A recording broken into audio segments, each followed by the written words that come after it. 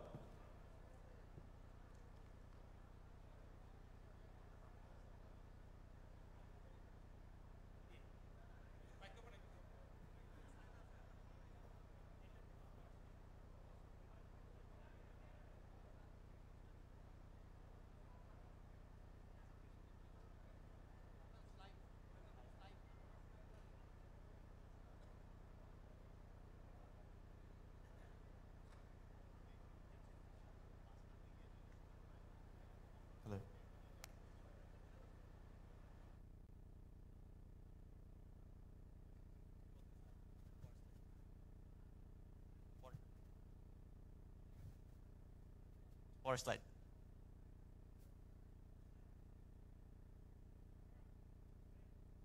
পরের স্লাইডে যান।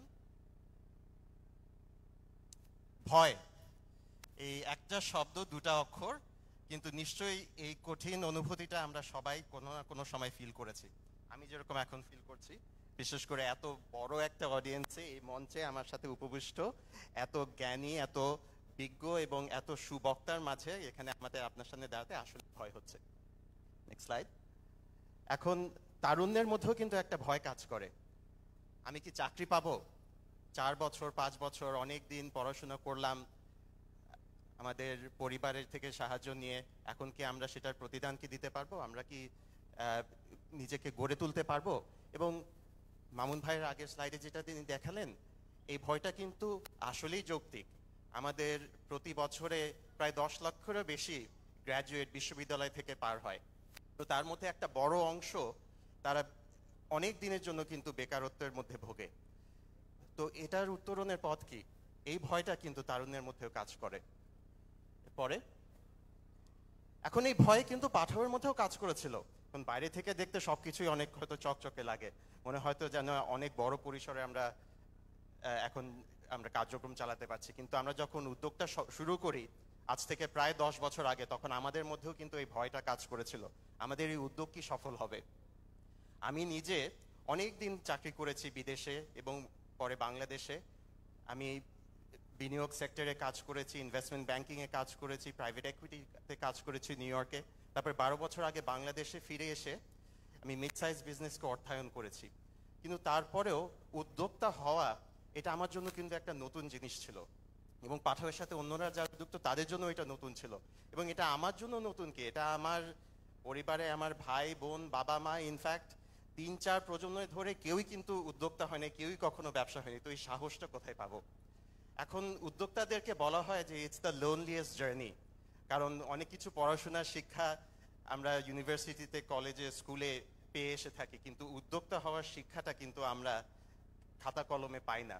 তো কি করে সফল হব, এই ভয়টা কিন্তু আমাদেরকে অনেক দিন নাড়িয়েছিল। এরপরে বাংলাদেশেও কিন্তু আমাদের একটা ভয়ের সময়ের মধ্যে দিয়ে আমরা অতিক্রম করেছি গত 15 বছর। সেই ভয়টা ছিল আমরা কি এই শৃঙ্খল থেকে মুক্ত হতে পারবো, আমরা কি এই বিশাল শক্তিমান, এই প্রবল পরাক্রমশালী একটা সরকারের মাঝে নিজেদের মর্যাদা অর্জন করতে পারবো, আমরা কি আমাদের যে মেধা, এই মেধার বিকাশটা করতে পারবো, আমরা কি সেকে বাস্তবে নিতে পারবো। তো এই ভয় থেকে উত্তরণের পথ কি? খুব কোইন্সিডেন্টালি এই ভয় অতিক্রম করার সুযোগ সেটা কিন্তু করে দিয়েছে আরো একটা ছোট্ট শব্দ। সেই শব্দটাও 2 অক্ষরের। পরের স্লাইড। সেটা হলো আশা, হোপ। জাস্ট লাইক ফিয়ার 4টা লেটার ইংরেজিতে, হোপেরও 4টা লেটার। এই আশার আরেকটা শব্দ আছে, আকাঙ্ক্ষা, অ্যাসপিরেশন। সেটাই আমাদেরকে ভয়কে অতিক্রম করতে সাহায্য করে। পরে যাই। সো তারুণ্যের জন্য এই ভয় কি করে অতিক্রম করা গেল? সেই আকাঙ্ক্ষা থেকে যে আমরা আমাদের জীবন ও জীবিকার মানকে এগিয়ে নিয়ে যাব, এবং সেই ধারণা থেকেই কিন্তু গত 10 বছরে পাথরের পথ চলার সাথে ডিজিটাল ইকোনমির সাথে তারুণ্যের সংযোগ ঘটল। এই প্ল্যাটফর্মের মাধ্যমে আমরা 3 লক্ষেরও বেশি gig economy workers, daily earners, যারা প্রতিনিয়ত ডেইলি আর্ন করে যাচ্ছে আমাদের প্ল্যাটফর্মে। তারা রাইড সেবা প্রদান করে, মোটর বাইকে, গাড়িতে, বাইসাইকেলে খাওয়া দৌড় পর্যন্ত পৌঁছে দিচ্ছে। এইভাবে তারা তাদের জীবনমানকে এগিয়ে নিয়ে যাচ্ছে। এবং এখানে অনেকেই কিন্তু শিক্ষিত তরুণ, শিক্ষিত যুবক, অনেকেরই কিন্তু ব্যাচেলার্স, মাস্টার্স ডিগ্রি আছে। কিন্তু শুধু এই গিগ ইকোনমিতেই কিন্তু তারুণ্য থেমে নেই। ডিজিটাল ইকোনমির সাথে আরো সংযুক্ত হচ্ছে তারা কিভাবে? ডিজিটাল এন্টারপ্রেনিউর হচ্ছে, তারাও ছোট, বড়, মাঝারি উদ্যোক্তা হচ্ছে। এরকম 2 লক্ষেরও বেশি উদ্যোক্তা আমাদের সাথে যুক্ত হয়েছে আমাদের প্ল্যাটফর্মে। তারা ই কমার্স সেবা প্রদান করছে, তারা ফেসবুকে তাদের পণ্য বিক্রি করছে, এবং সেই পণ্য আমরা দূর দূরান্ত সারা দেশব্যাপী পৌঁছে দিচ্ছি। ইনফ্যাক্ট আপনারা হয়তো জেনে খুশি হবেন যে আমাদের 70 ভাগেরও বেশি পণ্য ঢাকার বাইরে ডেলিভার্ড হয়, এবং প্রায় 15 থেকে 20 ভাগের পণ্য কিন্তু আসে এই চিটাগং শহর থেকে। সো এটাই আমাদের ফেসবুক এবং অন্যান্য সামাজিক যোগাযোগ মাধ্যম এবং অন্যান্য ই কমার্স প্ল্যাটফর্মের মাধ্যমে যারা তাদের ব্যবসার প্রসার ঘটাচ্ছে, তাদেরকে আমরা অনেক দূর নিয়ে যেতে পারছি। এর সাথেও যুক্ত হয়েছে আরো 5 লক্ষেরও বেশি আইটি সার্ভিসেস প্রফেশনাল, ফ্রিল্যান্সার্স, যারা কোডিং করে, ডিজাইন করে দেশে এবং বিদেশে কাজ করছে এবং আয় উপার্জন করছে, এবং তাদের পরিবারের সেই আকাঙ্ক্ষাকে বাস্তবে রূপ দিচ্ছে। পরে যদি আমরা যাই, পাঠাও, আমরা আমাদের সেই ভয়টাকে কি করে অতিক্রম করলাম, কি করে আমরা ইনভেস্টমেন্ট রেজ করব, কি করে আমরা ব্যবসাটা শুরু করব, আমাদের যে প্রোডাক্টটা সেটা কি আমরা সাকসেসফুল করতে পারবো নাকি, সেটা কি আমরা প্রফিটেবল করতে পারবো নাকি, এই চিন্তা কিন্তু আমাদের মাথায় সারা দিন সারা রাত ঘুরতো। কিন্তু একটা জিনিস আমরা পরে খেয়াল করলাম যে আমাদের সাথে কিন্তু আমাদের কাস্টমাররা প্রতিদিন কথা বলে। সেই কথাটা কিভাবে বলে? সেটা কি আমাদের কল সেন্টারে কল করে বলে? না, সেটা আমাদের সাথে সেই কথাটা বলে in the most powerful way possible. তাদের যদি আমাদের প্রোডাক্ট, আমাদের সার্ভিসগুলো পছন্দ হয়, তাহলে তাদের কষ্টে উপার্জিত যে ইনকাম, যে আয়, সেটা আমাদের উপরে তারা ব্যয় করে। সেজন্যই আমাদের মূল মন্ত্র হয়ে দাঁড়িয়েছে এবং আমাদের কোর ভ্যালু হয়ে দাঁড়িয়েছে to build products that customers love and are not just willing, happy to pay for. যেই প্রোডাক্ট, যে পণ্য সেবা আমরা আমাদের গ্রাহকদের মাঝে, আমাদের ইউজারদের মাঝে পৌঁছে দিব, আমাদের কাস্টমারদের মাঝে পৌঁছে দিব, সেটা পেয়ে তারা খুশি হবে এবং তারা তাদের কষ্টে উপার্জিত আয় আমাদের সাথে এখানে খরচ করবে। এবং সর্বশেষে বাংলাদেশ 15 বছরের স্ট্রাগল এবং আমাদের যে ক্ষোভ, ত্যাগ এবং সেই সাথে আকাঙ্ক্ষা, এটারই কিন্তু পুঞ্জীভূত হয়ে এসছে, এবং তারই প্রতিফলন, তারই একটা বিশাল বিস্ফোরণ ঘটেছে আমাদের এই জুলাই অগস্ট গণ অভ্যুত্থানের মাধ্যমে। কিন্তু এটাই কিন্তু আমাদের পথের শুরু। আমরা এখন একটা গণতান্ত্রিক প্রক্রিয়ার সামনে উপনীত হয়েছি, এবং আমরা এমন একটা দেশ গঠন করতে চাই, এমন একটা অর্থনীতি গঠন করতে চাই, এমন একটা ডিজিটাল ইকোনমি তৈরি করতে চাই, এমন একটা তারুণ্যের ভবিষ্যৎ তৈরি করতে চাই যেটা সত্যি সকলের জন্য। এবং যেহেতু এটা সকলের জন্য, সেজন্য আমাদের সকলেরই একই মঞ্চে এসে আলোচনা করতে হবে, আমাদের মত বিনিময় করতে হবে। সেজন্য আমি বিশেষ করে ধন্যবাদ দিতে চাই বিএনপিকে এবং বিএনপির সাথে ছাত্রদল, যুবদল এবং স্বেচ্ছাসেবক দলকে এই প্রোগ্রামটা অর্গানাইজ করার জন্য। কারণ এই মত বিনিময়ের মাঝে আমাদের এখানে অ্যাকাডেমিক্স, পলিটিক্যাল অ্যানালিস্টস, আমাদের এখানে আর্টিস্টস আছেন, এখানে আমাদের ওপিনিয়ন লিডার্স আছেন, সেই সাথে এন্টারপ্রেনিউরস। আমরা যুক্ত হতে পেরেছি আমাদের এক্সপিরিয়েন্সগুলো শেয়ার করার জন্য এবং আপনাদের কাছ থেকে শোনার জন্য কি করে আমরা এই নতুন অর্থনীতি এবং নতুন সামাজিক কাঠামোটাকে গঠন করতে পারি, দ্যাট ইজ ট্রুলি ইনক্লুসিভ, এবং যেটা সত্যি সবার জন্য বাংলাদেশ। এখন এর আগের দুটো শব্দ কিন্তু দুটো অক্ষরের ছিল এবং সেগুলো বেশ কঠিন, সেটা ভয় এবং আশা। এখন এই আকাঙ্ক্ষাকে বাস্তবে নিয়ে যাওয়ার জন্য আমাদের শব্দে দুটো অক্ষরের বেশি লাগবে, কারণ কাজটা কিন্তু আসলে কঠিন। সেটা হলো পরিবর্তন, চেঞ্জ। এটা আরও একটা শব্দ আছে, সেটা হলো আরও কঠিন, ট্রান্সফরমেশন অ্যান্ড রূপান্তর। এই প্রক্রিয়ার মাধ্যমে আমাদের এখানে যেতে হবে। তো সেখানে আমাদের কি কি করণীয় তারুণ্যের জন্য? আমরা যদি প্রথমে যাই, সেটা হলো মাইন্ডসেটের পরিবর্তন, মাইন্ডসেটের ট্রান্সফরমেশন। সেটা কীরকম? এখানে অনেকেই আপনারা এসএসসি, এইচএসসি করে এসছেন। এখানে আমাদের একটা আকাঙ্ক্ষা থাকে আমরা জিপিএ 5 পাবো, জিপিএ 4.5 পাবো। ওটা পাওয়ার পরে আমরা ইউনিভার্সিটিতে যাব, অনেকে বিবিএ করব, বিবিএ করার পরে মাস্টার্স করব, কিন্তু তারপর কি? তো এই যে গতানুগতিক ধারা, এই গতানুগতিক ধারা থেকে আমাদের মাইন্ডসেটটা বেরিয়ে নিয়ে আসতে হবে। আমাদের স্কিলটা তৈরি করতে হবে নট অনলি বর্তমানের জন্য বাট অলসো ভবিষ্যতের জন্য। কিন্তু সেটা কিভাবে, সে ব্যাপারে 1 মিনিটের মধ্যে আসছি। কিন্তু প্রথম যে পরিবর্তন, সেই মনস্তাত্ত্বিক পরিবর্তন, সেটার জন্য আমাদের তারুণ্যকে প্রথমে নিজেদেরকে গঠন করতে হবে। এরপরে পাঠাওয়ের জন্য কি করতে হবে? Big bold bats. আমরা যেরকম এগিয়ে যাওয়ার জন্য কঠোর পরিশ্রম দিয়েছি, পুরো বাংলাদেশের মানুষ অনেক ত্যাগ স্বীকার করেছে, এখন আমাদের আগামীর জন্য বেশ কিছু আমরা বিগ বোল্ড ব্যাটস নিচ্ছি। প্রথম যে ব্যাটটা নিচ্ছি সেটা হলো আমাদের লজিস্টিক্স সেক্টরের সম্প্রসারণ। আমরা অলরেডি বাংলাদেশের প্রত্যেকটা উপজেলায়, প্রত্যেকটা গ্রামে, একেবারে প্রত্যন্ত অঞ্চলে দোরগোড়া পর্যন্ত আমাদের পণ্য এবং সেবা ডেলিভার করে যাচ্ছে আমাদের সেই 2 লক্ষ মার্চেন্টের জন্য।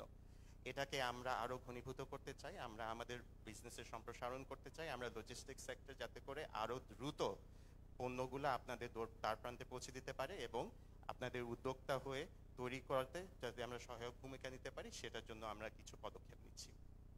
এরপরে যেটা আমরা করছি যে উদ্যোক্তাদের ট্রেনিং, উদ্যোক্তারা কি করে সেলস বাড়াবে, কি করে অর্ডার ম্যানেজ করবে, কি করে ইনভেন্টরি ম্যানেজ করবে, এগুলোর জন্য আমরা ইনভেস্ট করছি।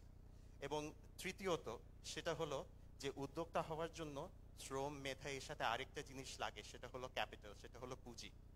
এখন বেশিরভাগের উদ্যোক্তা, বিশেষ করে তরুণ উদ্যোক্তা, ফর্মাল সেক্টরে লোন থেকে বঞ্চিত। তো আমাদের সেক্টরে কিন্তু আমাদের বিশাল পরিমাণে ডেটা আছে, সেটা আপনাদের ট্রানজ্যাকশন থেকে, আপনারা যখন একটা রাইড নেন, আপনারা যখন একটা ফুড অর্ডার করেন বা আপনারা যখন একটা পণ্য ডেলিভার্ড হয়, আমরা কিন্তু একটা ইনফরমেশন গ্যাদার করতে পারি যে যে বিক্রেতাটা বিক্রি করছে তাদের ব্যবসা বৃদ্ধি করার প্রচেষ্টাটা কীরকম, এবং সেই ডেটাকে আমরা হারনেস করে আরও ডিজিটাল ক্রেডিট আপনাদের দ্বার প্রান্তে আমরা নিয়ে আসতে পারি। তো এই 3টো জায়গায় আমরা এখন নজর দিচ্ছি। সেই সাথে এখন বাংলাদেশ, আমরা যদি এর পরেরটাতে যাই, বাংলাদেশের জন্য আমাদের 3টা জিনিস দরকার। একটা হলো আপস্কিলিং, আমাদের একটা ডেটাবেস তৈরি করতে হবে, আমাদের একটা সিস্টেম তৈরি করতে হবে যেটার মাধ্যমে আমরা সেকেন্ডারি আর হায়ার সেকেন্ডারি লেভেলে স্কিলগুলোকে অ্যাসেস করতে পারি যে কার মেধা কোন দিকে আছে, কে ভোকেশনাল ট্রেনিংয়ে দিতে পারে, কে প্রফেশনাল এডুকেশনে দিতে পারে, কে জেনারেল এডুকেশন যেতে পারে, সেভাবে যেতে পারে, যাতে করে সবারই গতানুগতিক ধারায় যাতে করে আগাতে না হয়। এবং সেই সাথে প্রাইভেট সেক্টরকে এখানে নট অনলি যুক্ত করে বা তাদেরকে সামনে রেখে সেই সব ভোকেশনাল ট্রেনিং, কারিকুলাম অ্যান্ড সেন্টারগুলো গড়ে তুলতে হবে। এই জন্য আমরা আশা করি আমরা আগামীতে অনেক ভূমিকা রাখতে পারবো। দ্বিতীয় যেটা লাগবে সেটা হলো ডিরেগুলেশন। আমাদের এখানে অনেক লাইসেন্স, অনেক ট্যাক্স বার্ডেন, এগুলোকে সিম্পলিফাই করতে হবে। আমাদের ডিজিটাল ইকোনমির সাইজ খুবই ছোট। আমাদের পুরো ডিজিটাল ইকোনমির যে সাইজ, আমাদের কাছাকাছি দেশ ইন্দোনেশিয়া, তাদের অর্থনীতির সাইজ আমাদের থেকে কাছাকাছি 2-3 গুণ হলেও তাদের ডিজিটাল ইকোনমির সাইজ 50-60 গুণ বড়। তো এগুলোকে আনলক করার জন্য আমাদের টেলিকম সেক্টরকে ঢেলে সাজাতে হবে, আমাদের ফাইন্যান্সিয়াল সেক্টরকে ঢেলে সাজাতে হবে। এবং শেষ হলো ইনভেস্টমেন্ট তৈরি করার জন্য জি আমাদের এই একটা ল বেসড রেজিম তৈরি করতে হবে। বাট একটা প্রাক্তন ইনভেস্টর হিসাবে আমি যেটা বলবো সেটা হলো যে ইনভেস্টমেন্টের জন্য আমাদের একটা আউটলুক থাকে, আমাদের নির্ধারণ করতে হয় ভবিষ্যৎটা কেমন হবে। এখন ভবিষ্যৎটা যখন অজানা থাকে, ভবিষ্যৎটা যখন একটা অন্তর্বর্তী সময়ের মধ্যে দিয়ে আমরা যখন অতিক্রম করি, তখন কিন্তু কেউ ইনভেস্টমেন্টের দিকে আগায় না। সেজন্য আমাদের দ্রুত দরকার একটা রোডম্যাপ তৈরি করা, কিভাবে একটা স্বচ্ছ নির্বাচনের মাধ্যমে আমরা গণতান্ত্রিক প্রক্রিয়ায় আবার উপনীত হতে পারবো। এবং সব শেষে আমি যেটা বলবো সেটা হলো সেই সামনের সবার জন্য বাংলাদেশ গড়ার পথে আমাদের যাত্রা তো সবে শুরু। অসংখ্য ধন্যবাদ। ধন্যবাদ। আমরা জানি, আমরা যারা বাংলাদেশে পড়াশোনা করেছি সবার মাঝেই দেখা যায় অনেক সময়ই একটা অংশ রয়েছে বিদেশে চলে যায়, কারণ বাংলাদেশে পর্যাপ্ত অপরচুনিটি থাকে না। একটা মাইন্ডসেট অনেকের রয়েছে যে হায়ার এডুকেশন, বিদেশে পড়তে যায়, বিদেশি চাকুরির জন্য থাকতে যায়। কিন্তু আমাদের একটা বড় স্বপ্ন, আমাদের অ্যাক্টিং চেয়ারম্যান জনাব তারেক রহমান বারবার বলেছেন যে উনি চান বিদেশে যে ট্যালেন্টগুলো রয়েছে, আমাদের যে ডায়াসপোরাস রয়েছে, ওনাদেরকেও ন্যাশনাল পলিসি মেকিংয়ে আমরা এঙ্গেজ করতে চাই। ওনার যে এক্সপার্টিস রয়েছে, যে নো হাউ বা নলেজ রয়েছে, যে টেকনিক্যালিটিস রয়েছে, সেটাকে আমরা বাংলাদেশের ডেভেলপমেন্টে ইন্টিগ্রেট করতে চাই। আমাদের সাথে আজকে সে ডায়াসপোরাস থেকে একজন সম্পৃক্ত হয়েছেন। উনি যুক্তরাষ্ট্রের অন্যতম একটা নামী বিশ্ববিদ্যালয়, যেটাকে আইভি লিগের বলা হয়, কর্নেল ইউনিভার্সিটি, সেখানকার একজন লেকচার হিসেবে কাজ করছেন কমিউনিকেশন ডিপার্টমেন্টে। এবং উনি ভবিষ্যতে যে গণতান্ত্রিক বাংলাদেশ আসবে, সেখানে ইনশাআল্লাহ পলিসি মেকিংয়ে ডায়াসপোরাতে যারা রয়েছে, ভালো ভালো কোম্পানিতে কাজ করছেন, ভালো ভালো ইউনিভার্সিটিতে টিচিং করছেন, ওনারা কীভাবে ভ্যালু অ্যাড করতে পারেন, কিভাবে আমাদের জাতীয়তাবাদী আদর্শে অনুপ্রাণিত হয়ে আমরা এমন পলিসি ফ্রেমওয়ার্ক তৈরি করতে পারি যেখানে আমাদের লোকাল নলেজ, আমাদের ইন্টারন্যাশনাল নো হাউ সবগুলোর মাধ্যমে আরও বেশি জনসম্পৃক্ত, আরও বেশি অন্তর্ভুক্তিমূলক হতে পারি, এবং গ্লোবাল বেস্ট প্র্যাকটিসগুলোকে আমরা লোকালি কনটেক্সচুয়ালাইজেশনের মাধ্যমে অ্যাপ্লাই করতে পারি বাংলাদেশে। আমি এখন অনুরোধ করবো আমাদের সাথে অনলাইনে কানেক্টেড হবেন কর্নেল বিশ্ববিদ্যালয়ের শিক্ষক জামাল উদ্দিন।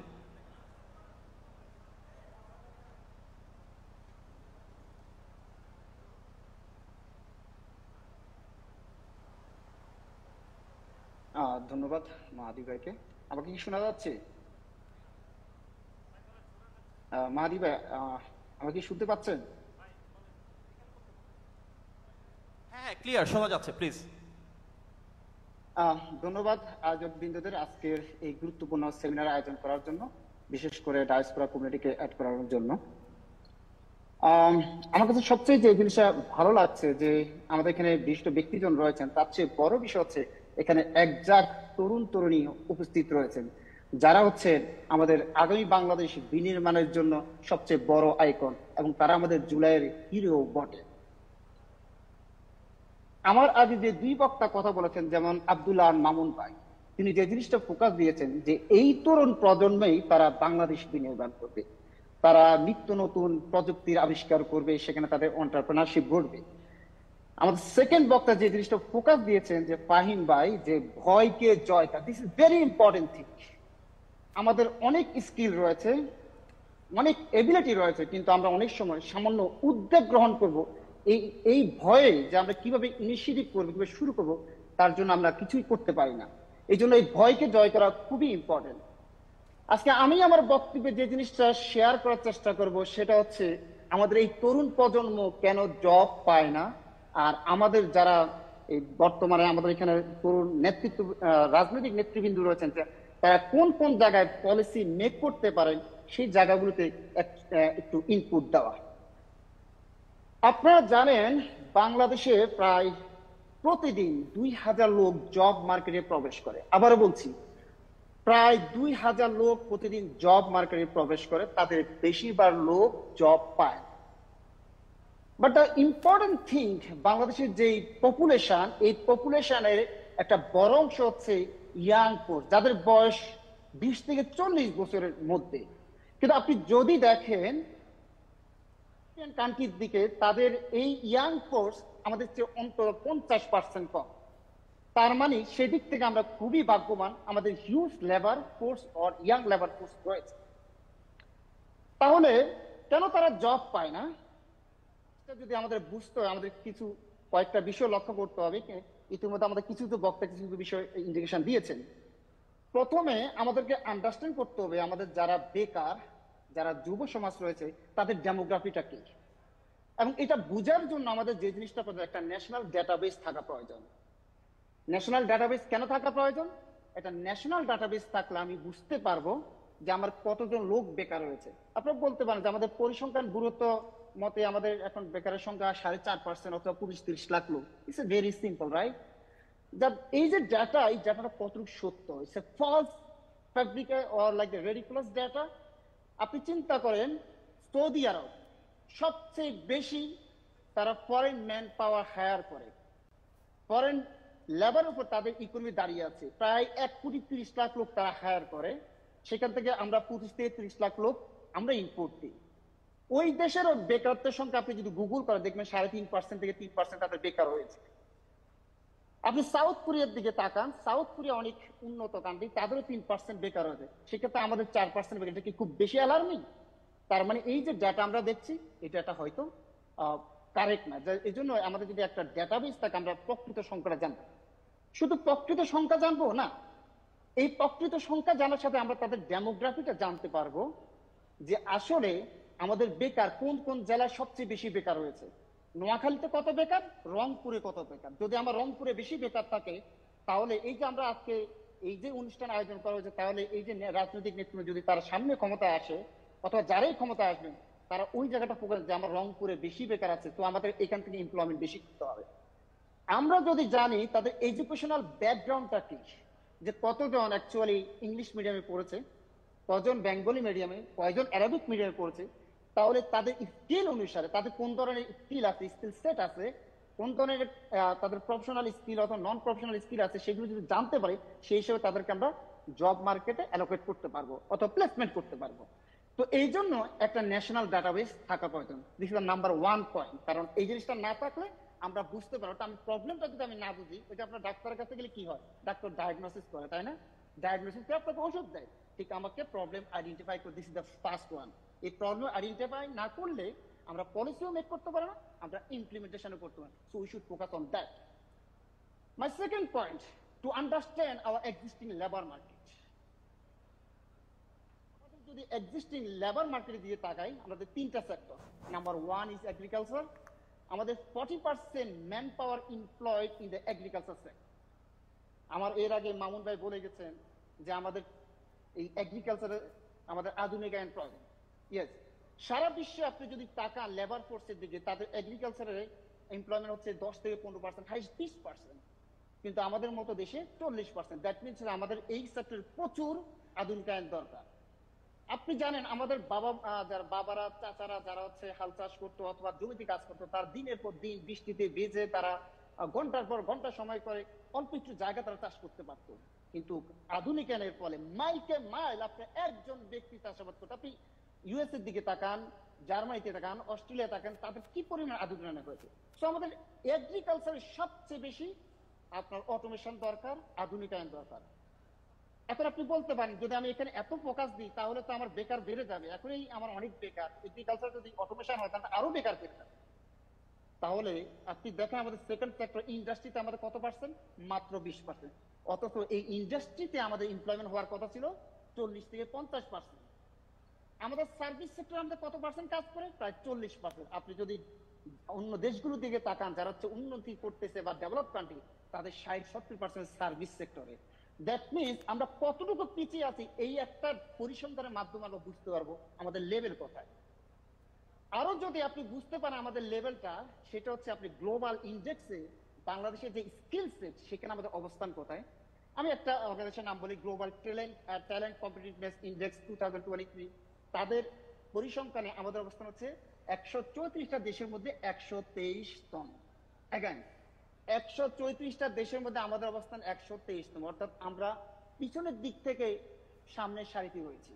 অর্থাৎ আমাদের স্কিল সেট আমরা অনেক পিছিয়ে। কেন ইনফরমেশন দরকার? আজকে আমি এখানে বিএনপি যদি এই প্রোগ্রামটা আয়োজন করছি, বিএনপি কে বলবো আপনারা বাংলাদেশকে নেক্সট 10-15 ইয়ার্সে কোথায় নিয়ে যাবেন এটা ডিপেন্ড করবে আপনারা এই স্কিল সেট আপনারা কতটুকু দেশকে এগিয়ে নিয়ে যাবেন। এই যে আমি বললাম স্কিল সেট কেন ইম্পর্টেন্ট, ফর 2 রিজনস। ধরেন এই যে বিদেশিরা আমাদের দেশ থেকে লোক নিয়ে হায়ার করে দেন, আমাদের এখন কত লোক বাইরে কাজ করে, প্রায় 13 মিলিয়ন, 1,20,00,000-এর মতো। তারা যখন ম্যান পাওয়ার হায়ার করবে তারা দেখবে এই দেশে আসলে ম্যান পাওয়ারের স্কিল সেটটা কেমন কেমন কোন লেভেলে আছে। তারা যদি তাদের স্কিল সেট ভালো নাই, তারা they will not be encouraged to hire from us, so we should focus on that. Second reason, low skill, why this is a problem. Example দিই, যদি ফিলিপাইনের দিকে আপনি তাকান, আপনি ফিলিপাইনে দেখবেন তাদের ফরেন লেবার অথবা তাদের মাইগ্রেন্ট ওয়ার্কার হচ্ছে প্রায় 1 কোটি, তারা আর্ন করে হচ্ছে $40 বিলিয়ন প্রতি বছর। আর আমাদের মাইগ্রেন্ট ওয়ার্কার কত জানেন? 1,30,00,000, আমরা আর্ন করে হচ্ছে $20 থেকে $21 বিলিয়ন প্রতি বছর। তার মানে বেশি জনসংখ্যা দিয়েও বেশি মাইগ্রেন্ট ওয়ার্কার দিয়েও আমরা আর্ন করতেছি অনেক অনেক কম, 50%-এরও কম। তো তার মানে যদি আমার স্কিল লেভেল হাই হতো তাহলে আমরা অনেক বেশি আয় করতে পারতাম। তাহলে এখানে পলিসি মেকারদের কি কাজ? পলিসি মেকারদের কাজ হচ্ছে প্রথম আন্ডারস্ট্যান্ড প্রবলেম এবং আমাদের আরো আন্ডারস্ট্যান্ড করা যে যারা আমাদের কম্পিটিটর আছে তারা কিভাবে ভালো করছে। এই যে আমি ফিলিপাইনের এক্সাম্পল দিলাম, আমি ইন্ডিয়ার এক্সাম্পল দিলাম। ইন্ডিয়া অনেক বড় কান্ট্রি, অনেক ডাইভার্সিটি, কিন্তু ফিলিপাইনের জনসংখ্যা 11 কোটি, 11.5 কোটি, আমাদের জনসংখ্যা 7 কোটি 18 কোটি, কিছুটা সিমিলারিটি আছে। তাহলে আমাদের বুঝতে হবে এই দেশ কিভাবে ভালো করতেছে, কোন জায়গায় তার ট্রেনিং দিচ্ছে, কোন জায়গায় তারা আছে তাদের ম্যান পাওয়ারকে সেট করতেছে, ওইখান থেকে আন্ডারস্ট্যান্ড নিয়ে আমাদের হচ্ছে ফিউচার পলিসি মেক করতে হবে। আমার থার্ড পয়েন্ট যেটা হচ্ছে based on my previous 2 points, যে আমরা আন্ডারস্ট্যান্ড দ্য প্রবলেম এবং আন্ডারস্ট্যান্ড আমরা কোথায় আমাদের কারা কারা কম্পিটিটর আছে তারা কি ভালো করছে। যদি আমরা এই দুইটাকে আন্ডারস্ট্যান্ড করি, আমার থার্ড পয়েন্ট হচ্ছে আমার ফিউচার পলিসি মেকিং করা। সেই ফিউচার পলিসি মেকটা কেমন করতে হবে? আজকে বিএনপি যদি 1 বছর পরে ক্ষমতা আসে, বিষয়টা এরকম না যে তারা 5 বছর কিছু একটা করে ফেলবে।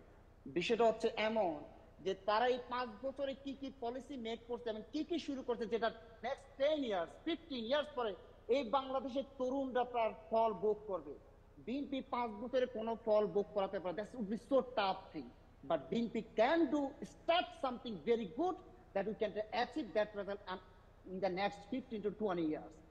তখনই ওই যে আমরা জিয়া রহমানের কথা বললাম, জিয়া রহমান প্রথম প্রেসিডেন্ট জিয়া রহমান প্রথম এই দেশে মাইগ্রেন্ট ওয়ার্কারের যাত্রা শুরু করে 1975 সালের পরে। তিনি গালফ কান্ট্রিগুলোর সাথে চুক্তি করে, তখন থেকে আমাদের দেশের লোকজন বিদেশে যাওয়া শুরু করে। ওই রকম আপনি হিস্ট্রি মেক করতে হবে।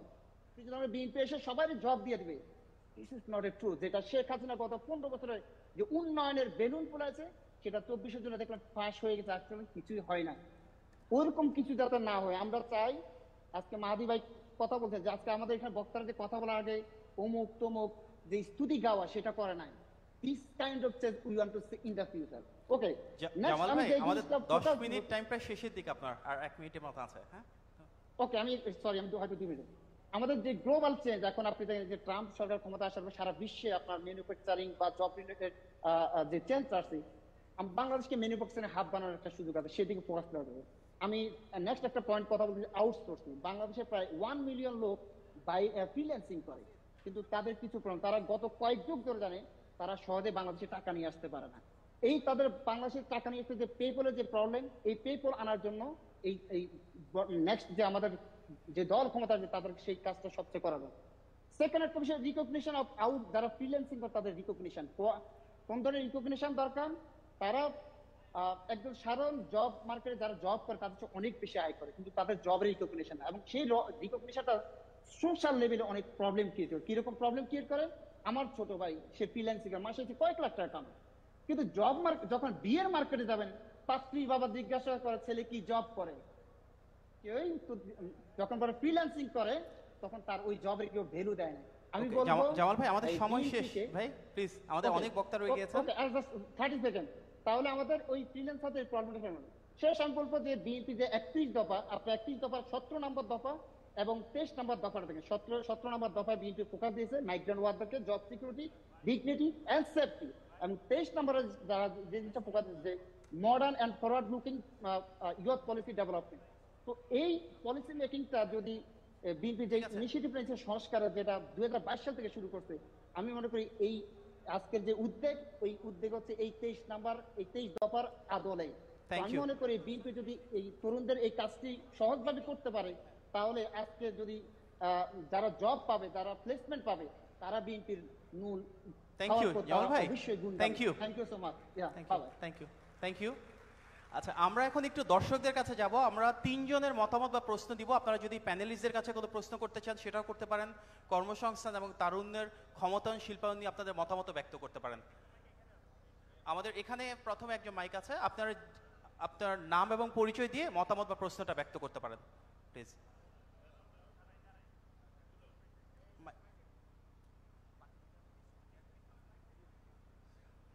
বিসমিল্লাহির রহমানির রহিম। আমি সারিয়ান চৌধুরী, আমার বাইরে পড়াশোনা করি। বাংলাদেশ নিয়ে সবসময় কাজ করার ইচ্ছা আমার। তো সামনে আমাদের পলিসি মেকার্সরা ইয়েদের ইনভেস্টার্সদের জন্য এবং এন্টারপ্রেনিয়ার্সদের জন্য কি বেনিফিটস এবং ট্যাক্স বেনিফিটস দিবে আর কি, এটা আমার প্রশ্ন।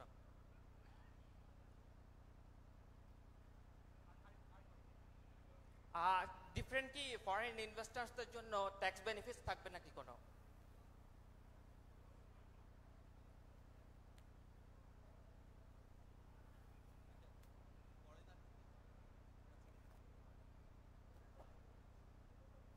প্রথমত আপনি অর্থনীতিতে একটা লেভেল প্লেইং ফিল করতে হবে, যেটা বাংলাদেশে অ্যাবসেন্ট ছিল গত বছরগুলোতে। এবং বাংলাদেশ কিন্তু একটা হাইলি রেগুলেটেড কান্ট্রি।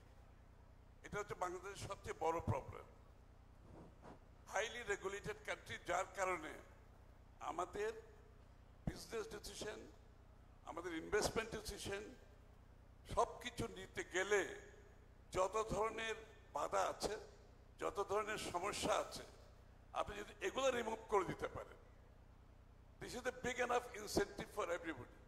শুরুতে এই বাধাগুলোকে ডিরেগুলেশন অ্যান্ড লিবারালাইজেশনের মাধ্যমে যদি আমরা রিমুভ করতে পারি, প্রথম ইনসেন্টিভ হবে সবার জন্য লেভেল প্লেইং ফিল্ড হবে, অর্থাৎ ডেমোক্রেটাইজেশন অফ দ্য ইকোনমি। আপনি খালি পলিটিক্সকে ডেমোক্রেটাইজেশন করবেন আর ইকোনমিকে করবেন না, এটা হবে না। আপনাকে অর্থনীতিকে গণতন্ত্রায়ন করতে হবে। এভরিবডি, বাংলাদেশের সাধারণ মানুষ, সর্বস্তরের মানুষের যাতে ইকুয়াল অপরচুনিটি থাকে, এটা হচ্ছে সবচেয়ে বড় ইনসেন্টিভ। সেকেন্ড ইনসেন্টিভ হতে আপনার জনসংখ্যাকে জনসম্পদে পরিণত করতে হবে। দে শুড বি প্রোডাক্টিভ, সেটা বিজনেস হোক, চাকরি হোক। এই যে প্রোডাক্টিভ করার জন্য একজন বলে গেছে যে প্রধান যে কাজটা হচ্ছে শিক্ষা। আমরা শিক্ষাতে বাংলাদেশ সারা বিশ্বের তুলনা করলে অনেকটা সব নিচের দিকে আমাদের বিনিয়োগ শিক্ষাতে। এই জন্য বিএনপির 31 দফায় আপনি লক্ষ্য করবেন, আমরা প্রপোজ করেছি আগামী দিনের শিক্ষার জন্য 5% অফ জিডিপির 5%, ইজ বিগ অ্যামাউন্ট, অনেক বড় অ্যামাউন্ট। গ্র্যাজুয়ালি আমাকে ওখানে যেতে হবে। এবং শিক্ষা বলতে এটা খালি বই পুস্তকের শিক্ষা না, এই শিক্ষার মধ্যে আপনার টেকনিক্যাল আছে, এগ্রিকালচার আছে, তারপরে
সেটা হচ্ছে এই মানব সম্পদ তৈরি করতে গেলে যেটা প্রয়োজন, আমাদের একটা স্কিল ওয়ার্কফোর্স দরকার।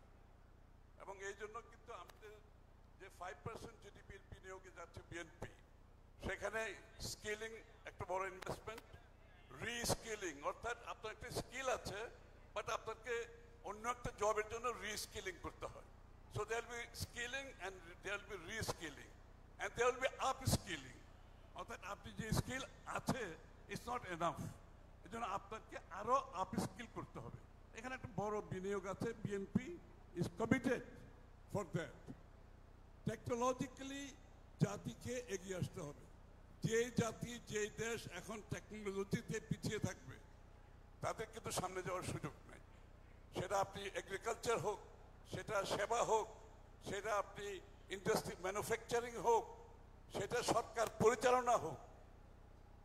স্বচ্ছতা যদি আনতে চান, আপনার প্রোডাক্টিভিটি যদি বাড়াতে চান, কম্পিটিটিভ হতে চান, তাহলে আপনাকে ডেফিনেটলি টেকনোলজিক্যালি বিশ্বের যে মানদণ্ড আছে সেই মানদণ্ডে আমাদেরকে পৌঁছতে হবে। এবং তার চেয়ে বড় কথা যেটা হচ্ছে যে আমাদের এন্টারপ্রেনারশিপ আছে, কিন্তু আমরা তাদেরকে এন্টারপ্রেনার হওয়ার জন্য এগুলো করার পরে একটা সিদ্ধান্ত বিএনপি নিয়েছে, যেটা আমরা বলছি কিন্তু সামহাও এটা ট্র্যাকশন পাচ্ছে না, জনগণের কাছে যাচ্ছে না। সেটা হচ্ছে আমরা গার্মেন্ট সেক্টরে জিয়াউর রহমান সাহেব যে বন্ডেড ওয়্যার হাউস এবং ব্যাক টু ব্যাক এলসির মাধ্যমে লিবারালাইজেশন, ডিরেগুলেশনের মাধ্যমে জিয়াউর রহমান সাহেব যে পলিসি নিয়েছিল, যার কারণে বাংলাদেশের গার্মেন্ট সেক্টর আজকে এখানে দাঁড়িয়ে আছে, কিন্তু বিকজ জিয়াউর রহমান সাহেবের এই পলিসির জন্য। আগামীতে আমাদের পলিসিতে যেটা থাকবে, আমি একটু ক্লিয়ারলি বলতে চাই, এটা আরো 10-15টা সেক্টর যেগুলো আছে আমরা সবগুলো লিবারালাইজ করে দেব। আমরা এদেরকে back to back LC facility দেব, আমরা এদেরকে বন্ডেড ওয়্যার হাউস দেব। This is a big incentive. এই যে আমাদের দেশে গার্মেন্টসে এই যে ইয়াং ছেলে মেয়েরা যে উঠে আসছে, বিকজ এই যে আমরা back to back LC bonded warehouse দিয়েছি, এটার সুযোগ নিয়ে কিন্তু আজকে সুতরাং আমাদের প্ল্যান আছে আগামী দিনে 10টা, 15টা, 20টা সেক্টরে যেখানে সম্ভাবনা আছে সেখানে আমরা back to back LC bonded warehouse সহ টোটাল লিবারালাইজেশনের মধ্যে যাব। থার্ডলি হচ্ছে total deregulation of the economy, অর্থাৎ আমরা সরকারি কর্মকর্তা আমাদের বিজনেস ইকোনমিক ডিসিশনের বাইরে রেখে বিএনপির যে লক্ষ্য সেটা আমরা নিজেরা অবশ্যই বাস্তবায়ন করব। এবং সেটা করার জন্য আমরা যে টেকনোলজির কথা বলছি, সব কিছু ডিসিশন আমরা চাইব অনলাইন। বিদেশি বিনিয়োগকারী হোক, দেশি বিনিয়োগকারী হয়, সরকারি আমলাদের কাছে যেতে না হয়। এর বাইরে রাখবো আমরা। আপনি বাসায় বসে আমি একটু দীর্ঘ বলছি, তাদের বিষয়গুলো পরিষ্কার হোক। আপনি বাসায় বসে আপনার কোম্পানি 24 আওয়ার্সের মধ্যে রেজিস্ট্রেশন করতে পারবেন। আই ক্যান গ্যারান্টি ইউ 24 আওয়ার্সের মধ্যে you can register your company. আপনার যত ধরনের সরকারি এই যে কি বলে পারমিশনের বিষয় আছে, এভরিথিং উইল বি অনলাইন। আর ইনভেস্টার, বিদেশি কথা একটা বলা হয়েছে, বিদেশি ইনভেস্টার জন্য আমাদের যে প্রোগ্রাম নিয়েছি সেটা দক্ষিণ এশিয়াতে কোথাও নাই। বিএনপি যে প্রোগ্রাম নিয়েছে সেটা কি? সেটা হচ্ছে বাংলাদেশে যারা বিনিয়োগ করতে আসবে প্রত্যেকটি ইনভেস্টরের জন্য আমরা বিডার থেকে একজন করে ক্যাপ্টেন নিয়োগ করব। ক্যাপ্টেন হবে কারা? আমাদের এই যে তোমাদের মতো, আপনাদের মতো ইয়াং ছেলে মেয়েরা, শিক্ষিত, smart, intelligent, you will be the captain. এবং ক্যাপ্টেনের দায়িত্ব হলো বিদেশি বিনিয়োগকারীর শুরু থেকে শেষ পর্যন্ত, তার প্রোডাকশন পর্যন্ত। এই ক্যাপ্টেনের দায়িত্ব হচ্ছে he or she will get all the permission, he or she will solve all the problem. Investor কিছু করতে হবে না। ইনভেস্টর শুধু ওর মনিটরে কোরিয়াতে বসে, চায়নাতে বসে, জাপানে বসে ইনভেস্টর দেখবে যে তার প্রগ্রেসটা কি হচ্ছে, আসার দরকার নাই। The captain will do the job. So এরকম স্মার্ট ক্যাপ্টেন আমাদের লাগবে আগামী দিনে। Be prepared for it. Thank you. জি, পরবর্তীতে কার কাছে মাইক আছে? আরেকজন প্লিজ।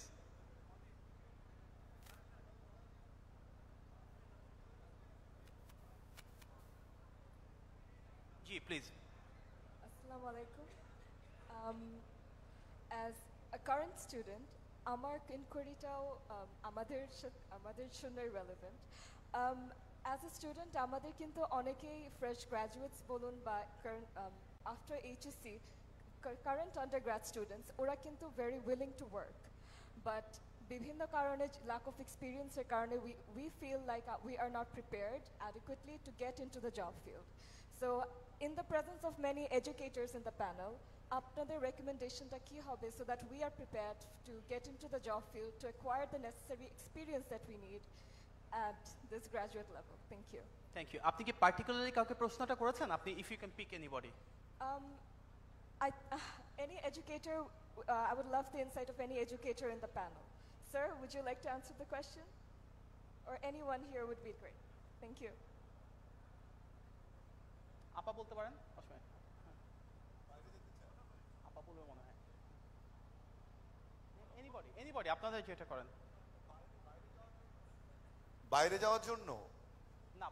No sir, just আমরা যেন after HSC বা after graduate আমাদের education levelটা যাতে আমাদেরকে prepare করে দেয়, or how can we be prepared on a policy level, on an education level to enter the job field, to encounter the unemployment problem directly?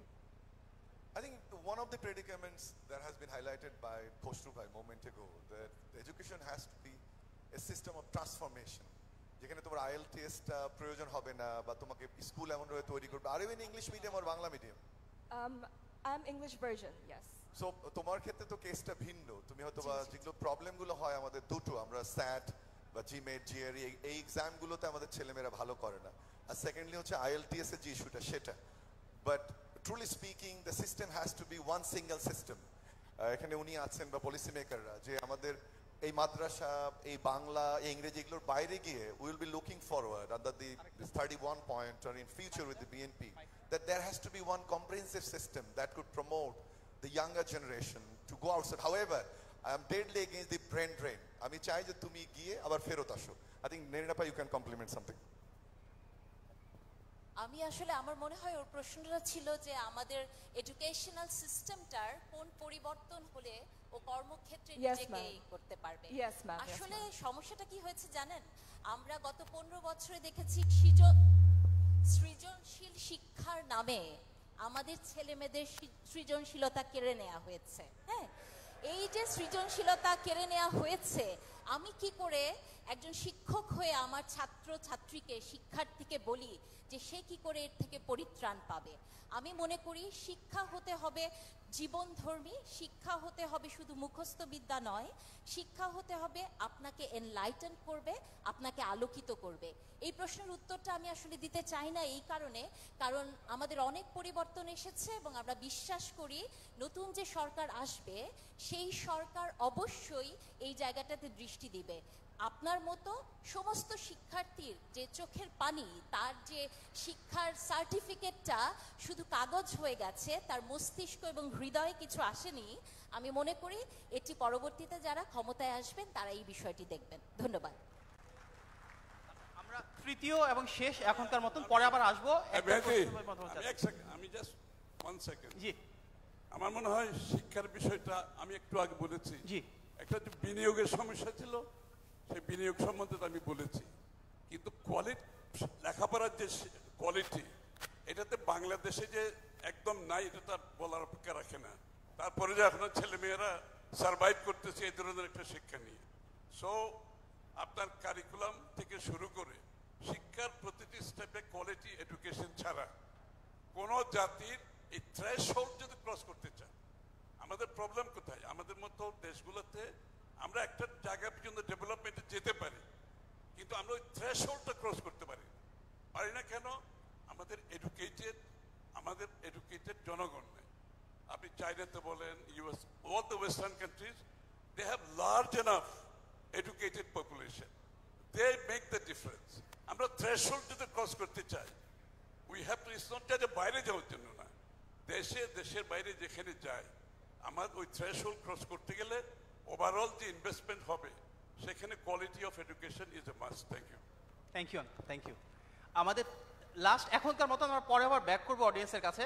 একজনের কাছে mike আছে মনে হয় এই মুহূর্তে, আপনি প্লিজ দাঁড়িয়ে আপনার প্রশ্ন বা মতামতটা দিন প্লিজ। জি প্লিজ। হ্যালো, আসসালামু আলাইকুম। ওয়েলকাম। হ্যালো, আসসালামু আলাইকুম। আমার নাম অপসর ইব্রাহিম শৈলী। I am law student and I want to question 31 দফা যে কথাটা বলা হয়েছে ওখানে 24 নাম্বার দফার মধ্যে মহিলাদের জন্য উন্নয়ন বা মহিলাদের জন্য কথা বলা হয়েছে, তো ওটা কতটুকু নির্ভরযোগ্য বা বিশ্বাসযোগ্য আমি তা জানতে চাই। আর আমার প্রশ্নটি হচ্ছে আমির খসরু আঙ্কেল থেকে। আচ্ছা, মহিলাদের বাংলাদেশে আমি বলছি না মহিলাদের সব সমস্যার সমাধান হয়েছে, অনেক সমস্যার সমাধান হয়নি, এবং আমি personally I strongly feel about it. I am one of you, তোমাদের যে দাবি দেওয়া মহিলাদের, I am one of your soldier, so take me for sure, এটা আমরা বুঝতে পারি। কিন্তু বাংলাদেশে এই পর্যন্ত মহিলাদের যে পরিবর্তনটা এসছে, আপনি স্কলারশিপ থেকে শুরু করে মহিলাদের চাকরি বাকরি থেকে শুরু করে মহিলা মন্ত্রণালয় থেকে শুরু করে যতগুলো চেঞ্জ আসছে এটা বিএনপির সময় আসছে। But it's not enough, it's not enough, sorry, it's not enough. মহিলা, আমি তো বলছি যে থ্রেশহোল্ডের কথা বলছি, এই মহিলারা যদি এক্সাক্ট লেভেলে আসতে না পারে ছেলেদের সাথে, ওই থ্রেশহোল্ড কিন্তু ক্রস করা যাবে। That threshold to be crossed, পুরুষ মহিলার শিক্ষার কোনো ধরনের মানে কোনো ব্যবধান থাকতে পারবে না। এবং কিন্তু মহিলারা তো যেখানে সুযোগ পাচ্ছে ভালোই করছে, অনেক সময় ছেলেদের চেয়ে আরো বেশি ভালো করছে। So we have lot of free. এরকম যেভাবে মহিলা পুরুষের যে ব্যবধান, সেটা আমাদের যে কি বলি আমরা জেন্ডার ইস্যু যেটা আমরা বলে থাকি, এটা তো খালি বক্তৃতায় বললে হবে না। আই ক্যান অ্যাসিওর ইউ, এই যে প্রোগ্রামগুলো আমি এতক্ষণ বললাম আগামী দিনের জন্য, এখানে কিন্তু মহিলাদের জন্য ইকুয়াল হচ্ছে ডেমোক্রেটাইজেশন অফ দ্য ইকোনমি। অর্থটা কি? ডেমোক্রেটাইজেশন অফ দ্য ইকোনমি মানে সকলের জন্য লেভেল প্লেইং ফিল্ড। সো আপনারা সবাই, পুরুষ মহিলা, আপনারা সবাই ইকুয়ালি অংশগ্রহণ করতে পারবেন এখানে। এবং প্রেফারেন্স ওয়াইজ ইয়েস, মহিলাদের বেলা যেরকম আপনার পার্লামেন্টে সিট দেওয়া আছে, এবার তো 100টা সিটের কথা বলা হচ্ছে। তো এটা তারেক রহমান সাহেব একটা ভালো উত্তর দিয়েছে। একজন মহিলা জিজ্ঞেস করছে ওয়াই 100, কেন 100টা? তো তারেক রহমান সাহেব একটা ভালো উত্তর দিয়েছে। উনি বলছেন যে আপনি তো 100টা সিট রিজার্ভ, আবার 300টা সিটের মধ্যে তো আপনারা 300টা seat open for you also. তার মানে আপনার জন্য 400 সিট ওপেন, আমাদের জন্য 300 সিট কিন্তু পুরুষদের জন্য, আর মহিলাদের জন্য কিন্তু 400 seat open. So it's a big difference. So this is the attitude আর কি। এখান থেকে আপনাকে ধরে নিতে হবে আগামী দিনের মহিলার জীবনে যে পরিবর্তন আসবে বিএনপির মাধ্যমে, আপনি এই মার্কার থেকে আপনি বুঝে নিতে হবে। Thank you. ধন্যবাদ। আমরা এখন আবার আমাদের প্যানেলিস্টদের কাছে ফেরত যাব। তার আগে ছোট্ট করে একটা অনুরোধ প্যানেলিস্টদের কাছে করছি। আমরা যদি জাস্ট এখানে তাকাই, এখানে অ্যানি ভাই আছেন, টুকু ভাই আছেন, শামীম ভাই আছেন, হুম্মা ভাই আছেন, ওনারা কিন্তু অসাধারণ বক্তা। অনেক দূর দূরান্ত থেকে ওনাদের বক্তব্য শুনতে মানুষজন আসেন, কিন্তু আজকে ওনারা বক্তব্য না দিয়ে আপনাদেরকে বক্তব্যের সুযোগ করে দিচ্ছেন। সুতরাং আমাদের হাতে সময় কম, সবাই যদি একটু সংক্ষিপ্ততার ভেতরে যার যার জায়গাটুকু কভার করি তাহলে ভালো হয়। একই সাথে এটাও কিন্তু নজিরবিহীন যে একটা প্রোগ্রাম আয়োজন করছে যুবদল, স্বেচ্ছাসেবক দল, ছাত্রদল, ওনাদের কেন্দ্রীয় নেতৃত্ব, প্রত্যেকটা অঙ্গ সংগঠনের প্রেসিডেন্ট সেক্রেটারি গত 1 সপ্তাহ ধরে এখানে চট্টগ্রামে আছে এই প্রোগ্রামটাকে তুলে আনার জন্য। কিন্তু ওনারা কেউ বক্তব্য রাখছেন না আজকে। আমাদের এই প্রোগ্রামের জন্য মুন্না ভাই, জিলানি ভাই, নয়ন ভাই, রাজীব ভাই, রাকিব ভাই, নাসির ভাই অক্লান্ত পরিশ্রম করেছেন। ওনাদের অসংখ্য অনুসারী আছেন, ওনাদের বক্তব্য শুনতে দূর দূরান্ত থেকে আসেন। কিন্তু আজকে এই ব্যতিক্রম ধর্মী ভিন্নমাত্রিক প্রোগ্রামটাতে আমরা আমাদের প্যানেলিস্টদের কথা শুনতে চাই, আমরা আমাদের যারা অ্যাটেন্ডেন্ট রয়েছেন পার্টিসিপেন্টদের কথা শুনতে চাই। সুতরাং সবার প্রতি আহ্বান থাকবে একটু সংক্ষিপ্ত করে সবার জন্য যেন আমরা জিনিসটা উন্মুক্ত করে দিতে পারি। ধন্যবাদ। আমাদের সাথে এখন যুক্ত হবেন মাবরুর রশিদ বান্না।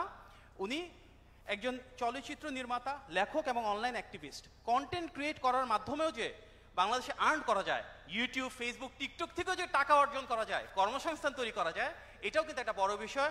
ওনার অনেক ডিফারেন্ট প্রোডাক্ট রয়েছে, কন্টেন্ট রয়েছে, এগুলো নিয়ে আজকে আলোচনা করবে কিভাবে তারুণ্যকে ধারণ করে আমরা টেকনোলজি এবং কালচারের ইন্টিগ্রেশনের মাধ্যমে একটা এমপ্লয়মেন্ট এবং এন্টারপ্রেনারশিপের ল্যান্ডস্কেপ তৈরি করতে পারি। ধন্যবাদ।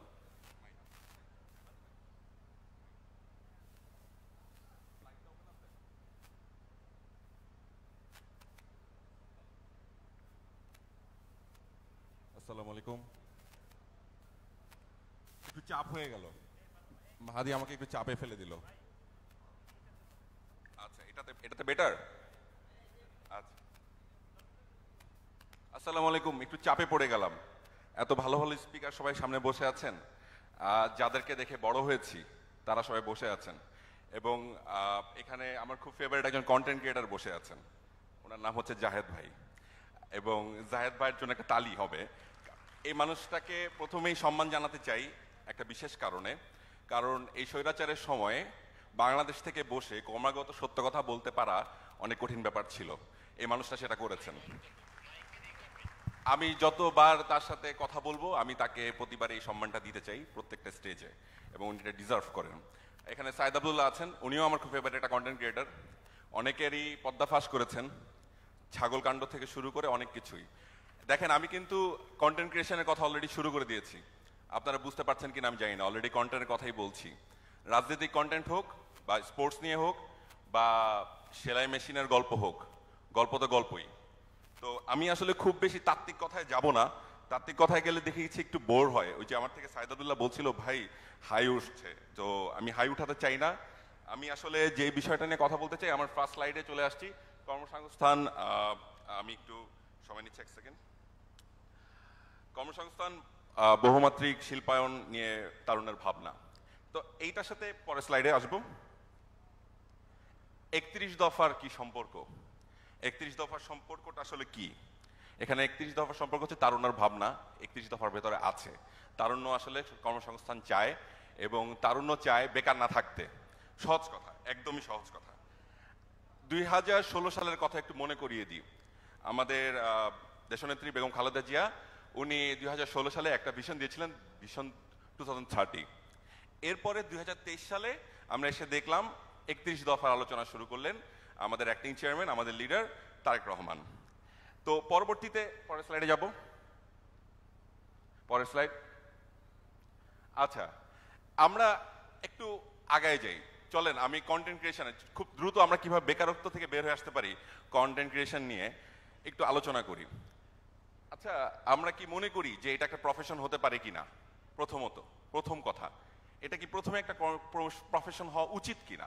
তো আপনারা আমাকে দেখছেন, আমি আসলে স্বপ্নটা দেখেছি কোন সময়, যখন এই দেশে মোটামুটি ফ্রিডম অফ স্পিচটা ছিল। সেটা কোন সময়ের কথা বলছি? যখন আমার এসএসসি ইয়ার 2003, আমার বয়সটা ফাঁস করে দিলাম। 2003 সালে আমি ওই সময়টা, তখন কোন দল ক্ষমতায় ছিল আপনারা জানেন, আমার আর নতুন করে বলতে হবে না। এরপরের জার্নিটা আসলে অনেক কঠিন। আমি যখন শুরু করলাম 2011 সালে টেলিভিশন নির্মাণ, তখন দেখা গেল চারিদিক থেকে চাপ আসা শুরু হলো। সত্য কথা বলাটা অনেক কঠিন ছিল, কিন্তু সেটা বলে যাওয়া গেল অনেক কষ্ট করে, লুকায় ছাপায়। আমি জাহেদ ভাইয়ের মতো এত সাহসী যদিও না। তো আমি এরপরে আসছি গভর্নমেন্ট কনসার্ন কিনা এটা নিয়ে। এরপরে আমরা এর আগের বার কি দেখেছি? সবসময় ন্যারেটিভ প্রচার করা। এই কন্টেন্ট ক্রিয়েশনের মাধ্যমে বিভিন্নভাবে ন্যারেটিভ প্রচার করা হয়েছে, সেটা সিনেমার মধ্যে আপনারা দেখেছেন, আমার আর নতুন করে বলার দরকার নাই, আপনারা সবাই বুঝছেন আমি কোন কোন সিনেমাগুলোর কথা বলছি। গভর্নমেন্টের টাকা, ট্যাক্সের টাকা নষ্ট করে করে একটার পর একটা কন্টেন্ট করা হয়েছে। সেই জায়গাটাকে আমরা ফিরতে চাই কিনা? আমাদের নতুন যে সামনের আশা, ভবিষ্যতে আমরা চাই না সেই জায়গাটা আর ফিরে যেতে। তারপরে আমরা আসি ফিউচার, এই যে ফিউচারের আলাপটা করছি, কন্টেন্ট ক্রিয়েশনটা আসলে ফিউচার হতে পারে কিনা। আমি আপনাদেরকে একটু জাম করে যাই এর পরের স্লাইডটাতে। সেটা হচ্ছে, এটা সারা ওয়ার্ল্ডে কত বিলিয়ন ডলারের business content creation, digital content creation. It's $32 billion 2024 সালের। আমরা এই $32 বিলিয়ন মধ্যে কত পার্সেন্টে আসলে আমরা নিতে পারছি? আমরা কি 1% নিতে পারছি? আমরা কি আদৌ কোথাও আছি মানচিত্রে কোথাও? ইউএস মার্কেট অলরেডি ধরে রেখেছে 33.4%। ওনারা কি কম বোঝেন আমাদের চাইতে কন্টেন্ট ক্রিয়েশন? আমাদের দেশের গভর্নমেন্টগুলো কবে এই জায়গাটায় সিরিয়াস হবে? এবং 10 বছর পরে এটার বিজনেস মার্কেট দাঁড়াবে $117 বিলিয়ন। $117 বিলিয়ন। $117 বিলিয়ন মধ্যে আমরা যদি 1% মার্কেটও ধরতে পারি, তাহলে আমাদের দেশের অর্থনীতিতে বিশাল বড় ভূমিকা রাখতে পারবে এই কন্টেন্ট ক্রিয়েটাররা। এই যে এখানে ক্যামেরাগুলো দেখতে পাচ্ছেন, এনারা সবাই কিন্তু কন্টেন্ট ক্রিয়েটার। এরকম আপনারা প্রত্যেকেই কন্টেন্ট ক্রিয়েটার। আমি মনে করি প্রত্যেকটা মানুষই কন্টেন্ট ক্রিয়েটার, এবং খুব সহজেই একটা বেকার মানুষ যিনি মনে করছেন আজকে আমি বেকার, খুব সহজেই কন্টেন্ট ক্রিয়েশনের মাধ্যমে নিজের বেকারত্বটা দূর করতে পারবেন। আমি কিন্তু বোর করে ফেলছি, বেশি তাত্ত্বিক কথা বলছি? একটু বলেন কাইন্ডলি জোরে। আচ্ছা, ওকে, পরের স্লাইড। আচ্ছা, এখানে আপনারা একটা স্লাইড দেখতে পাচ্ছেন, এখানে চিনেন তো এই যে ফুটবলারকে, ফুটবলার নামটা একটু বলবেন? ক্রিস্টিয়ানো রোনালদো, হ্যাঁ। তো ক্রিস্টিয়ানো রোনালদো কিছুদিন আগে একটা ইউটিউব চ্যানেল খুলেছেন, এটার নাম হচ্ছে ইয়োর ক্রিস্টিয়ানো। আপনারা যারা ক্রিস্টিয়ানো রোনালদোর ফ্যান, মেসির ফ্যানও থাকতে পারে, আমি তার respect to all, I love them all. তারপরে বলছি আমি রোনালদোর ফ্যান, অনেকে জানেন এটা, কিন্তু আমি মেসিরও ফ্যান। ওয়ার্ল্ড কাপ জেতার পরে রেসপেক্ট আরো বেড়ে গেছে। যাই হোক, মিস্টার বিস্টকে আপনারা চেনেন কয়জন এখানে? মিস্টার বিস্ট, ও ফ্যান্টাস্টিক। তো যে সবচেয়ে বড় কথা, জিমি ড্যালেনসন, উনি আসলে ডোনাল্ডসন, সরি আমি উচ্চারণটা ভুল করেছি, এই ব্যক্তির নেট ওর্থ কত? $550 মিলিয়ন। $550 মিলিয়ন একজন কন্টেন্ট ক্রিয়েটারের নেট ওর্থ। এবং ক্রিস্টিয়ানো রোনালদোর এবং ওনাকে কেন একসাথে করলাম, একজনের এটা হচ্ছে মেইন প্রফেশন কন্টেন্ট ক্রিয়েশন, আরেকজনের হচ্ছে একটা ইনডাইরেক্ট প্রফেশন। একজন ডিরেক্টলি প্রফেশন এটা করছেন, একজন ইনডাইরেক্টলি করছেন। আমি জানি এক্সাম্পলটা অনেক বড় হয়ে যাচ্ছে, কিন্তু আমাদের স্বপ্ন তো skies the limit, right? So skies the limit যদি আমাদের স্বপ্ন হয়, তাহলে আমরা এই জায়গাটা দেখতেই পারি। আমরা একদম টপটাকে দেখলাম, একদম 1 নম্বরটাকে দেখলাম। তো এখন আপনারা চিন্তা করে দেখেন যে এখানে এই স্লাইডের ভেতরেই দেখতে পাচ্ছেন, একজন এটাকে একদম ডিরেক্ট প্রফেশন হিসেবে নিচ্ছেন, আরেকজন এটাকে সাব। তবে অনেকে আছে এখানে যারা হয়তো চাকরি করবেন, বিজনেস করবেন, অন্য কাজ করবেন, পাশাপাশি আপনারা কিছু টাকা রোজগার করার জন্য, কিছু রেমিটেন্স দেশে আনার জন্য পাশাপাশি কন্টেন্ট ক্রিয়েশন করতে পারেন বলে আমি মনে করি। আপনারা এটা বিশ্বাস করেন, এটা বাংলাদেশের তরুণরা অনেক বেশি ট্যালেন্টেড, তারা যদি একটু বুদ্ধি খাটায় তাহলে সবই সম্ভব। পরের স্লাইডে যাব। আচ্ছা, এখন আপনারা, আমি একটু আসি, মাঝে আমি কি বেশি সময় নিয়ে নিচ্ছি? আমাকে একটু বলবেন। সেটা হচ্ছে আমাদের টোটাল বাংলা ভাষাভাষী পৃথিবীতে 30 কোটি মানুষ আছে। 30 কোটি, এই সংখ্যাটা কত অংশ আসলে আমরা কভার করতে পারছি? এর বাইরে সারা ওয়ার্ল্ড কন্টেন্ট ক্রিয়েটারদের জন্য খোলা, সারা মানচিত্র পুরোটাই খোলা। তো এই জায়গাটায় আমি একটু ফাস্ট ফরওয়ার্ড করতেছি। আমাদের দেশে, বাংলাদেশে এই মুহূর্তে মোবাইল ইউজ করে কতজন? 108%। এখন বলতে পারেন 108% কিভাবে? জনসংখ্যার চেয়ে সিমের সংখ্যা বেশি। তো সেইটাকেও আমরা এখন পাওয়ার হিসেবে ইউজ করতে পারি কন্টেন্ট ক্রিয়েশনের জায়গা থেকে। আমি ডেটা দিয়ে অনেকক্ষণ ধরে বললাম, আমার স্লাইডগুলো একটু ফাস্ট যাবে এখন। এরপরে স্লাইডটা যাবে, এর আগেরটা, রাইট। আচ্ছা, এই জায়গাটায় আপনারা জাস্ট 10টা সেকেন্ড একটু দেখেন।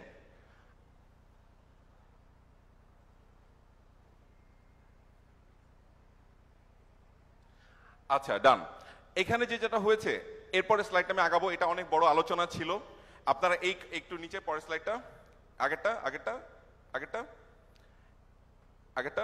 হ্যাঁ, এই যে স্লাইডটা, এখানে এমন কোনো লোগো নাই যেটা কন্টেন্ট ক্রিয়েশন, এরা সবাই কন্টেন্ট ক্রিয়েশনের সাথে যুক্ত, যেটা আমরা চিনি না। এদের কোনো অফিস বাংলাদেশে কেন নাই? এই কোশ্চেনটা কেউ কিন্তু আমরা কখনো করি না। ইনাদের কোনো অফিস থাকে না বাংলাদেশে। এই মুহূর্তে ডিজিটাল কন্টেন্টের রেভিনিউর অবস্থা খুবই খারাপ, খুবই করুণ। আমি একজন কন্টেন্ট ক্রিয়েটার, আমি শুধু ফিল্ম মেকার হিসেবে বলছি, আমি কন্টেন্ট ক্রিয়েটার।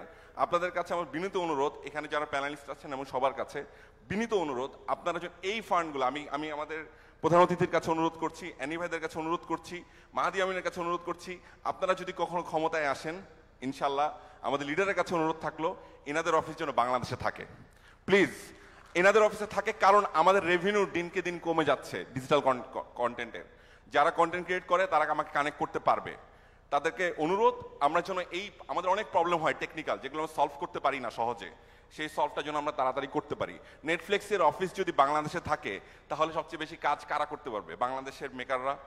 যদি একটা ফেসবুকের একটা ডিরেক্ট অফিস বাংলাদেশে থাকে, আমাদের অনেক প্রবলেমস হয় টেকনিক্যাল, যে প্রবলেমগুলো আমরা সলভ করতে পারি না। টেকনিক্যাল টিমের সাথে যোগাযোগ করতে করতে অনেক দেরি হয়ে যায়, সেই সলভগুলো আমরা তাড়াতাড়ি করতে পারবো। সো এই জায়গাগুলোতে একটু আমাদের কনসেন্ট্রেট করা উচিত। এবং আমার কাছে যে শেষ পর্যন্ত, যেটা আমি একটা গল্প দিয়ে শেষ করি, গল্পটা হচ্ছে আশার গল্প। 16 বছরের এই লাস্ট যেই যুদ্ধটা গেল, এখানে সবচেয়ে বেশি দল হিসাবে একদমই আমাকে কেউ বলতে পারে আমি বিএনপির হয়ে পক্ষে কথা বলছি, বাট যেটা সত্য সেটা বলতে হবে, স্ট্রংলি বলতে হবে। যদি পক্ষে হয় পক্ষে, সেটা হচ্ছে সবচাইতে নিপীড়িত দলটার নাম কি? সবচাইতে নিপীড়িত ছাত্র সংগঠনটার নাম কি? যুব সংগঠন। আমরা এখানে স্বেচ্ছাসেবকের যে দলটা আছে তারা সবচেয়ে বেশি নিপীড়িত, সবচেয়ে বিএনপি যত অঙ্গ সংগঠন সবচেয়ে বেশি নিপীড়িত। আমরা কিন্তু এখনো ডিজিটালি নিপীড়িত। আপনারা কি এটা ফিল করতে পারেন?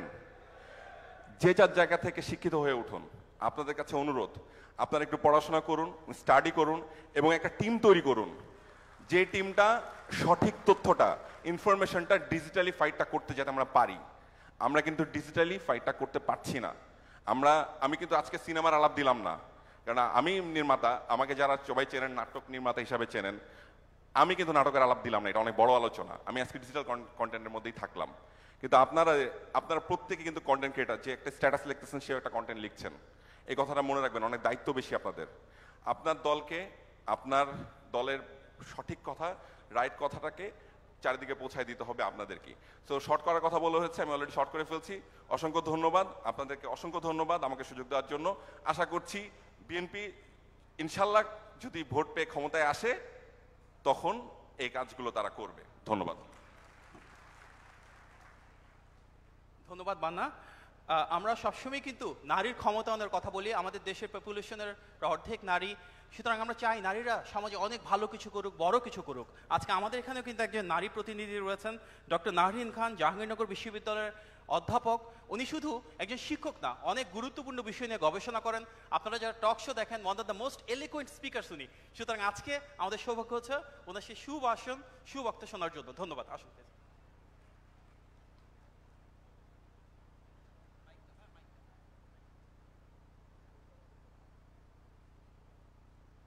আমার আসলে কোনো স্লাইড নেই, কেন জানেন? কারণ আমি আপনার কথা বলবো, এজন্য। কথা শোনা যাচ্ছে? বলবো। আচ্ছা,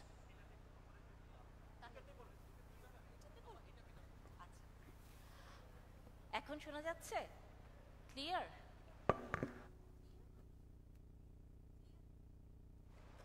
এখন আচ্ছা, আমার আসলে কোনো স্লাইড নেই, একটা ছোট্ট কাগজ এই মাত্র পেলাম। কেন নেই জানেন? কারণ আমি আপনার কথা বলবো, আমি আমার কথা বলবো না।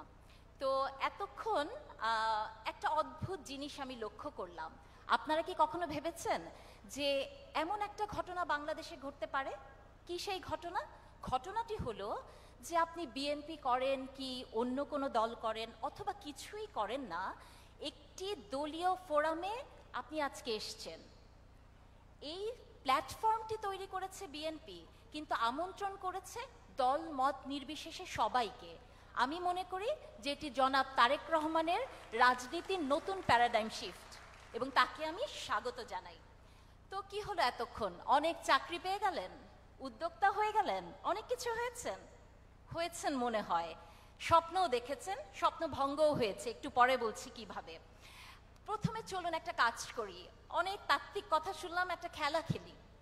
কিন্তু খেলাটার একটা শর্ত আছে, খেলাটা খেলতে গেলে আপনাকে 10 সেকেন্ড চোখ বন্ধ করতে হবে, সত্যিই করতে হবে, ক্যামেরাম্যান ভাইদেরও করতে হবে, এবং তারপরে আমি যা বলবো তার সাথে সহমত দ্বিমত যাই জ্ঞাপন করেন না কেন সত্য বলতে হবে, ঠিক আছে?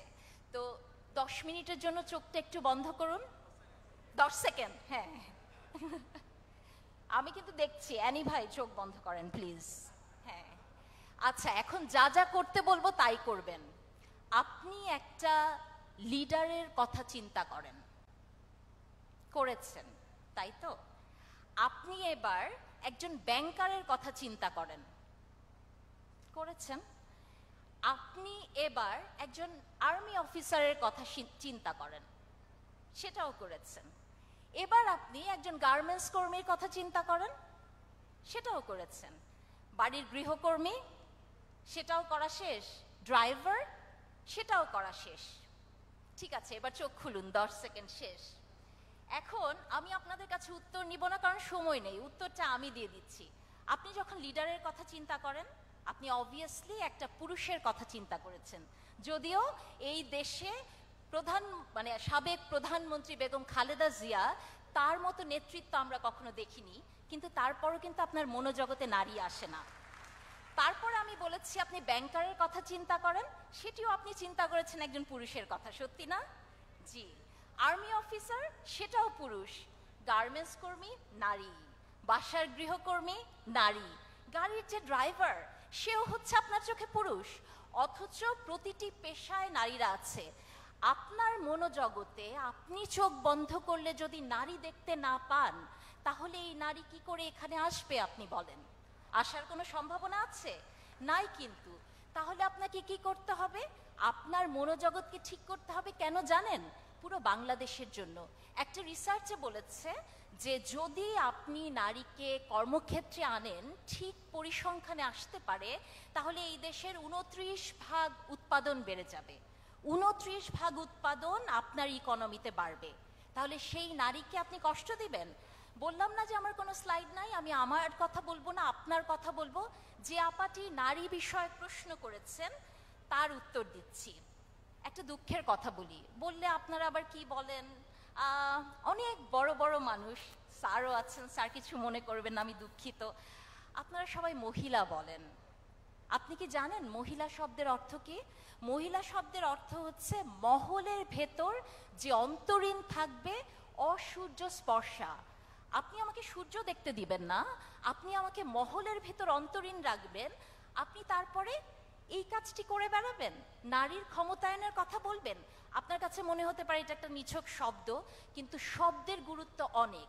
আমরা তাই সেই দেশে স্বপ্ন দেখি, সেই দেশ যে দেশে মহিলা এবং শিশু অধিদপ্তর আলাদা হয়ে যাবে। মহিলা আর শিশু এক নয়, তারা একই, শিশুর মতো মহিলারা অবলা নয়। সো এটি নারী অধিদপ্তর হবে আলাদা, আমি সেই স্বপ্নটা দেখি।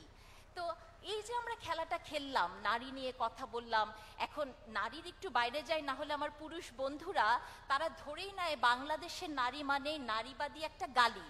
কিন্তু নারীবাদী গালি নয়। আমি বিশ্বাস করি আপনি অনেক বড় দাড়ি রেখে নারীবাদী হতে পারেন, আপনি হিজাব করে নারীবাদী হতে পারেন, আপনি ওয়েস্টার্ন পোশাকে নারীবাদী হতে পারেন। একজন পুরুষ সবচেয়ে ভালো নারীবাদী হতে পারে, এটা আমি বিশ্বাস করি। তো সেই জায়গা থেকে আমি একটু পুরুষ ভাইদের কথা বলি। অনেক কথা হলো, টেকনোলজি নিয়ে কথা হলো। কর্মসংস্থানে আপনাকে সবচেয়ে বেশি বিশ্বাস রাখতে হবে যে এই সময়ে রিলেটিভ লোকেশন আর অ্যাবসলিউট লোকেশন, এ দুটোর পার্থক্য আপনাকে বুঝতে হবে। What is absolute location? আমি যদি এখন বলি যে আমি চট্টগ্রামের কত ডিগ্রি অক্ষাংশ এবং দ্রাঘিমাংশে আছি, ম্যাপে এটি দেখানো সম্ভব। কিন্তু আমি যদি এখন বলি যে আমি মাহাদি ভাইয়ের পাশে দাঁড়িয়ে আছি, এটা হচ্ছে আমার রিলেটিভ লোকেশন। আমরা চাকরির ক্ষেত্রে সব সময় ভাবি যে আমার অ্যাবসলিউট লোকেশন দরকার, আমার অফিসে যেতে হবে, আমার এখানে দাঁড়াতে হবে, ওই অফিসটা আমার পছন্দ। কিন্তু কি হয়েছে জানেন? ধরুন আপনি একজন রাজনৈতিক নেতা কল্পনা করেন, আপনি কি ভাবেন আপনার নেতা আপনার কাছে থাকবে, প্রতিদিন নেতার বাসায় যাবেন, একসাথে চা খাবেন, নেতা আপনাকে অনেক বুদ্ধি শুদ্ধি দিবে, আপনিও দিবেন, আমার ভাই তোমার ভাই বলবেন, তাই না? তার মানে রাজনৈতিক নেতার জন্য অ্যাবসলিউট লোকেশন খুবই গুরুত্বপূর্ণ।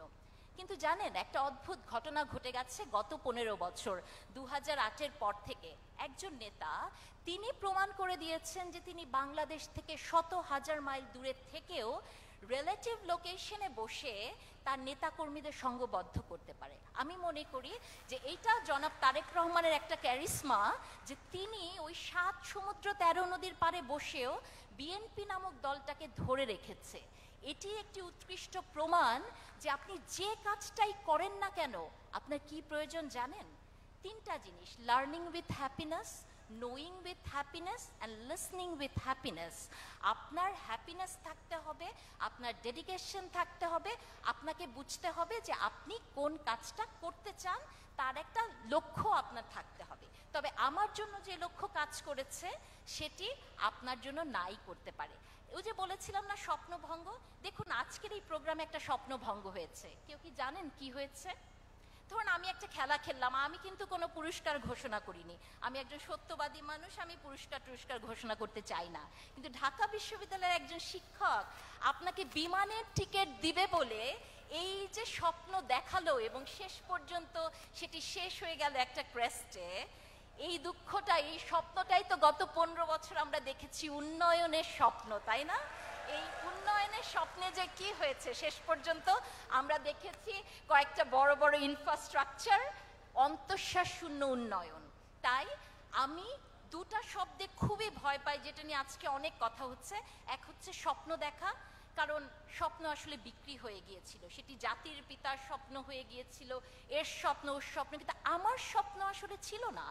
এবং আরেকটি ভয় পাই কি জানেন, যে যেসব ইউজ করে আজকে টেকনোলজি নিয়ে কথা হচ্ছে, আইসিটি উপদেষ্টা, হ্যাঁ, এই যে ডিজিটাল বাংলাদেশ, এটি শুনলে আমার বুক ধরফর করে।